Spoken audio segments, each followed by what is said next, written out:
অবশেষে গাজায় যুদ্ধবিরতি চুক্তিতে পৌঁছালো ইসরায়েল ও হামাস। পর্যায়ক্রমে মুক্তি পাবেন ইসরায়েলি জিম্মি ও ফিলিস্তিনি বন্দীরা। তাদের সাক্ষাৎ পেতে অধীর অপেক্ষায় স্বজনরা। যুদ্ধবিরতি চুক্তিতে হামাসের সম্মতিকে স্বাগত জানিয়েছেন নবনির্বাচিত মার্কিন প্রেসিডেন্ট ডোনাল্ড ট্রাম্প। ফিলিস্তিনিদের এমন উচ্ছ্বাস গাজায় ইসরায়েল ও হামাসের যুদ্ধবিরতির ঘোষণায় খুশি ইসরায়েলি জিম্মিদের স্বজনরাও।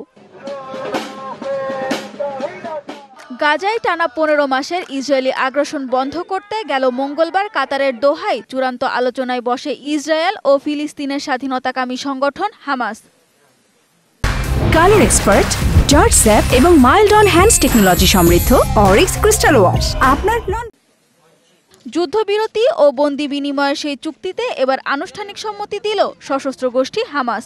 এই চুক্তির ফলে গাজার মূল ভূখণ্ড থেকে সেনা সরিয়ে নেবে ইসরায়েল। ঘরে ফিরতে পারবে কয়েক হাজার বাস্তুচ্যুত ফিলিস্তিনি। মুক্তি মিলবে ইসরায়েলি কারাগারে থাকা বন্দীদের। আর বিনিময়ে ইসরায়েলি বন্দীদের মুক্তি দেবে হামাস।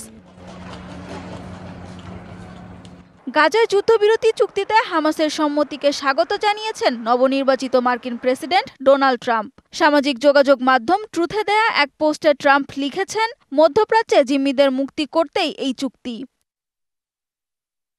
২০২৩ সালের ৭ই অক্টোবর হামাসের হামলার জবাবে গাজায় আগ্রাসন শুরু করে ইসরায়েল। বেনিয়ামিন নেতানিয়াহু বাহিনীর ১৫ মাসের তাণ্ডবে এ পর্যন্ত প্রাণ গেছে ৪৬,০০০-এর বেশি ফিলিস্তিনির।